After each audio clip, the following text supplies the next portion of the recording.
You just hit play on TechVibe Pittsburgh, and I'm Jonathan Kersting with the Pittsburgh Technology Council and TechVibe Radio. And it is our mission here to give you a front row seat to all the great stuff happening here in Pittsburgh's technology and innovation ecosystem. And we are around that time of year where ProductCamp Pittsburgh is ready to happen. I'm talking May 16th at LaRoche College, and I have Nathan Mancine here. He's like the chief instigator of this whole thing. And Nathan, it's always great to connect on this. This has become such a big event, like over 500 people that are in this space meeting up.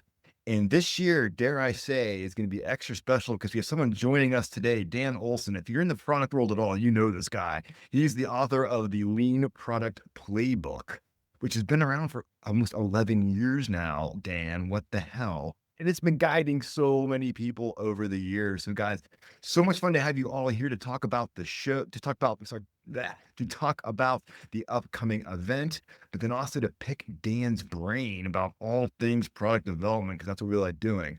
And rumor has it, Nathan, on this event, there's a new thing. I've never seen this before. And I'm going to say it. It's 3 key words: live product dissections, for crying out loud. And Dan's going to be running those things. And rumor has it, Dan, you've also dissected the Primanti sandwich as an example as to how you can dissect a company. So that's going to be interesting to talk about as well, too.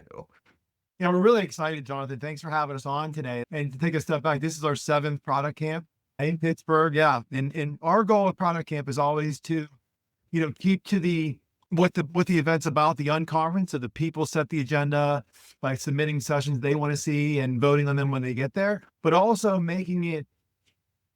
giving them more options and more ways to collaborate with one another. So one of the things you mentioned that we're doing different this year is we have Dan Olsen. So that's super exciting, just to have Dan in general. And then these live product dissections, Dan is such a mind in the product world that it's, to have him review a product, not just to say what's bad about it, to say, look, and it's something about what's bad. It's here's what you're doing really well. Exactly. And here's some things that have you considered this versus that, or why did you make this trade-off versus that trade-off? So, you have a person who's an expert in product management, so to get his insights in your product in a very collaborative and supportive way, I think would be interesting for all of us to see. And so we're planning on having 3 or 4 product managers on stage with their products and with Dan, and for him to go through them. And what's cool is to keep that unconference vibe. We want people to submit those in advance, and then we'll even open up some of the voting in advance so people can say, oh, I want to see that product or that product be dissected. See, Nathan, I'm still getting visions of in a surgical theater. It's like standing around. Well, tell them what was the inspiration? Tell them. The inspiration was the pit that takes place in our very own city, or at least part of it does. And so, let's play off of that. Maybe Dan will come out in a lab coat. That's what I'm thinking. My wife's a doctor. I'll borrow hers. To generate interest for this, I was the beneficiary of some yummy Primanti Brothers sandwiches that ProductCamp Pittsburgh sent to me. And that was the first product that I dissected and critiqued. So as someone who lived in Pittsburgh a while ago, I love Primanti Brothers. So that was a lot of fun. We had a fun video with that. So yeah. We're linking to that, of course, in the description here. So if you want to check you doing that, I think they should. And of course, we have links to the event. And Nathan, I think every year you are amping this up. Like when you told me that we were over 500 people last year, because I remember the first one, and you've been steadily growing this thing, which I think really shows the importance of it. And to have the lifespan of 7 years in a market like this is really showing that this is something that the community wants and they find it useful. And when you bring in resources like Dan, it just draws more. So I think you've developed some really cool momentum here in Pittsburgh. And the Tech Council, we love seeing that because we need more people building stuff, right? We need people just building product, getting into market, selling it, paying their taxes, let the virtuous cycle continue, because we absolutely love that. And so one more time, like over the course of the day, maybe just walk us through just a little bit about what people can expect. I know you really made the whole unconference thing a thing here in Pittsburgh. That's the first time I ever heard about it, was when you first brought that. So that now I'm looking at all conferences like, are you an unconference or not an unconference? Well, I kind of treat it as my own product. And so how do I continue to develop this product for the community and serve, more people and what their needs are? So as always, we do the unconference. So you can go to www.pghpcamp.com. That's like a cheap plug, and you propose a session of the things that you want to present on, whether it's a talking head presentation, a panel, you name it. You have the opportunity to do that because we're all thought leaders in some way, shape, or form. We all have stories to share about how we've built our products and want to share that with others. So that is always and will always be part of Product Camp. In addition, we have Dan. He's going to be there. He'll do a keynote in the morning. He'll do his product dissections in the afternoon. Right. We've also partnered with Product Side for a training that we're offering to the people who register. Now, this is something we're going to open up very shortly. 90% of Product Camp is free, but for this one, it's more about making sure that if you're going to do the Product Side workshop, then it's making sure that those 30 people who sign up for it actually get a place. So, but Product Side will be doing that. So that's another thing that we're adding to the agenda. And then another exciting thing that we're doing is more of a leadership track. We haven't really done forced tracks in the past, but we wanted a way to get some of the product leaders in the area involved. So Dan will also be participating in the leadership track along with Steve Johnson, who's another author and expert in the product world. He actually was at Product Camp last year as he did a workshop with us. And I got to edit this, Jonathan, because I forgot the name of the third person that we have. Oh, here she is. And then we're also excited to have Maggie Crockett, who's another author in the product world, present on this leadership track. So we're really excited to try to offer different types of content for the different types of people that attend Product Camp to keep that momentum going. I just love the way you treat this like it's your product, which is exactly what it is. As a product manager, I like the fact that you're actually using the real world ways of doing this. So that is fantastic. I would just jump in and say that I spoke at Product Camp Pittsburgh in 2019. So I saw the product community back then. And as someone who speaks around the world at product conferences, I actually publish a guide of all the conferences. So I have my finger on the pulse. And Pittsburgh is one of the two fastest growing product communities in the States. Pittsburgh and Chicago are the two. And so I just want to let people know, I was there at CMU in 2019. It was awesome. And I've seen the incredible growth of what's going on in the Pittsburgh community. That's why I'm super excited to get back there again. I'm glad you told me that. That makes me feel really excited that Pittsburgh is being ranked right there with Chicago. That's fantastic. And that's because we got folks like Nathan and folks that are just super passionate about this, and they are creating these opportunities to get people excited and ply their trade and get on with it. Dan, I don't know even where to start because there's so much fun stuff we could jump into. But first and foremost, just the elephant in the room for me is that first off, I tip my hat that it's been over a decade since you had released your book, which is pretty amazing stuff. I mean, I think really it's a Bible for many entrepreneurs and product folks out there.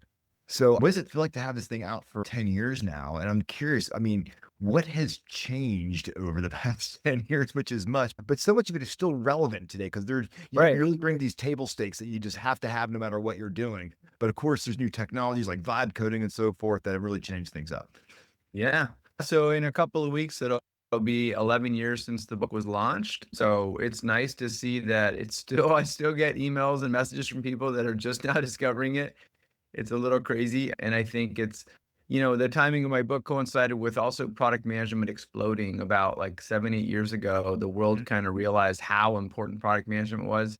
Mark Andreessen, who invented Netscape, the first browser, Netscape Navigator, and his famous venture capitalist said, a long time ago, he said software is eating the world. And it took the software industry a while to realize, and if you want your software to be good, you need some product managers for it. So luckily, that kind of took off. So my book was helpful. And you can't really get a degree. Actually, the one place you can get a degree in product management is CMU. So you can't. I try to be very accurate, but in general, it's not like you can get a degree anywhere in product management. But CMU offers the MS degree in it, which I've spoken to those people before. Anyway, so I trained a lot of people, and I've trained a lot of people over the years. And most recently, about a year ago, vibe coding started to take off. And so I got involved with that. So I've actually started, last spring, started teaching vibe coding workshops and have continued to do that and evolve. So it's really an exciting time. A couple of years ago, people were like, oh, is AI going to kill product management? Is product management dead? And at first people weren't sure. And then the pendulum kind of swung about 6-12 months ago. People were like, you need more PMs because now as the engineers are more efficient, the bottleneck has moved to PM. So, and the way I like to say it is when these tools make it so easy to build anything, then you have to ask yourself what differentiates one product from another? What's going to make one product succeed versus the other? And the answer is the product management fundamentals, which is what I cover in my book. So yes, the tools have changed. Yes, the pace have changed. The biggest thing is these tools have basically unblocked teams. Like before in the old days, if you wanted to follow my advice and create a prototype before you actually coded your real product and tested it with customers, if you didn't have a designer ready to go to create that prototype, you're kind of dead in the water. You just had to skip that step. Go, I guess we'll skip that step. Skipping that step is why so many products fail, because you just go build the thing that you think is going to succeed before you tested it. And so now with vibe coding tools, teams that anyone who's not a technical person, who's not a designer, can create these robust prototypes, first to get their own heads square on what the idea is, and then two, to show it with people and test it and iterate it. So it's very powerful. The other thing that's interesting is it's called vibe coding. There's still people that see that word coding and vibe coding and they get intimidated. The whole point of vibe coding is you don't need to look at the code. You don't need how to code. So the alternative phrase is like AI prototyping, to let people know that they can do it. And we were just talking before we got on, in the last 3 weeks, Anthropic has been on a tear releasing stuff. So specifically, Claude Cowork has achieved feature parity with OpenClaw. So if you're thinking about how do I automate my work and tasks, like that's my next talk, and I'm going to try to work that into my talk at Product Camp. And then on Friday, they launched Claude Design, which is, going after Figma and these other design and vibe prototyping tools. So it's really impressive, and it's hard to stay up to date too. So that's what I try to provide frameworks and help people stay up to date. I created a vibe coding spectrum that classifies all the different tools so you can find the right one for you. So I've been teaching workshops, both private and public, since last summer, every 2 or 3 weeks, and it's been fun as the tools evolve. So actually, when I'm in Pittsburgh, I'm going to be coming in early and offering basically almost a full day workshop the day before Product Camp. So Product Camp's on Saturday the 16th, and the workshop is on Friday the 15th. And basically, it'll be at the same venue, La Roche University. And above and beyond vibe coding, I'm going to work in the new Claude Design tool that just came from Anthropic. So how to use that tool, as well as addressing that from prototype to production gap. And also, I'm going to try to cover at least a little bit of Claude Cowork, basically. So it's like the full stack. If you want to be a modern AI PM, I'm going to give you a sampler platter of all 4 of those things: how to design, how to prototype, how to hand off better to engineers, and also how to automate your work with Claude Cowork. So I'm super excited about that. I just got the event page up. There's early bird pricing available. So if you want to hop on that, that'd be a great way to get your hands dirty and learn hands-on with the latest tools. Fantastic. I'm looking forward to that. So anyway, it's exciting times. And I think that people in the product world need to decide, am I going to, some people are on the fence. If you're on the fence, you're probably going to get left behind. So you got to jump in and go to events like Product Camp so you can sharpen your tools and stay up on the latest. Because I think the PMs that lean into AI and really embrace it and learn it are going to thrive and see their responsibility, just grow. Yeah, a couple things are really getting my mind spinning. First off, I love using the term vibe coding. I think it makes for a great t-shirt. It makes you look super cool because I'm uncool and I can be like, yeah, I've vibe coded a few times, so I can wear the t-shirt. But most importantly, before we began the interview, you had mentioned how you just see vibe coding as this way of just getting more ideas out there and getting people to actually build stuff faster, and you can literally just scale so much quicker. And it didn't even really occur to me from just building a business. And so many people are using vibe coding just for like simple things or ideas that could be features, but the idea that you could actually turn some of these things into companies or into investable type of companies. I think that's right. That's where I get really excited. Tell me more about that. That to me, is like the rubber hits the road. Yeah, totally. And that's the thing. I mean, with the vibe coding spectrum, basically there's 6 categories from less technical to more technical, but I split it in half because the left half is actually what I would call vibe prototyping, and the right half is more vibe coding. Now, the one thing that would happen, Jonathan, is if you go create these prototypes and then you're like, great engineering team, here's a validated prototype. The engineering team would be like, okay, but none of that code has anything to do with our production code base. So I got to go figure out how to implement this on our base.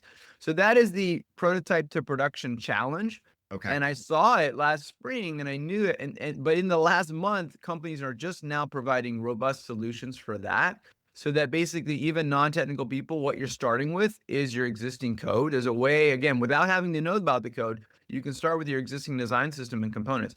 Claude Design, they just launched on Friday, has full support for importing your design system so that whoever is creating those prototypes is starting with your kind of real code. So then after you finish your prototype and you're ready to hand it off to engineering, that merge differential, that difference that they're going to have to merge in is way smaller. And so people have been waiting for that streamlining to happen. That being said, back on the vibe prototyping side, there are tools out there like Lovable and Bolt if you were building a product from scratch, you can build your whole product in Lovable and Bolt and never really look at the code. And they, you can have a custom domain. They have Stripe integration. They have Shopify integration. They have been building up their feature set for like solopreneurs, I would call it. Okay. And there are definitely people that have built 6-figure businesses on those things from scratch. And we're just waiting to hear about the first 7-figure one-person coded thing. It's gonna happen probably any day. So there are those kind of use cases where it's just, hey, I'm doing it solopreneur. But also, there obviously most product managers work in a company where there are other product managers and engineers and existing product and existing code. And so there's increased support for their work or use case as well. It is just fascinating to me. And what I love most about this is when you talk about the amount of AI being used here to vibe code and you think that's less humans, not really, because what you said, it really creates the need for more product managers because you need the people to really make sure that these become products. Yeah. They're not just features. And just to kind of cite, instead of me just saying it, to cite like kind of even someone who's also more authoritative is Andrew Ng, who's one of the OG, AI person back when it was machine learning and deep learning. He had a talk he gave, I think it was August, last summer, at an event, AI event, where he was basically saying, hey, all the startup teams that I'm working with are telling me that the bottleneck has moved from engineering to PM. And so he mentioned, he's not in the PM world, but he's familiar with this. We use these ratios. It's just a high rule of thumb, a high level rule of thumb. It's like, hey, if you've got, 15 or 20 engineers per PM, that PM is not going to be able to do their job effectively. It's just, they're just going to, be so busy just filling out Jira tickets, keeping the engineers busy in Scrum ceremonies, right? And so you got more healthy ratio is something like, say 6 to 9, something like that. I've worked in some places where they even have 4 or 5 to 1, so call it 4 to 9, and it depends obviously on the amount of UX and how much back end versus front end. But anyway, there are these healthy ratio ranges. And he was saying, yeah, there's these ranges out there.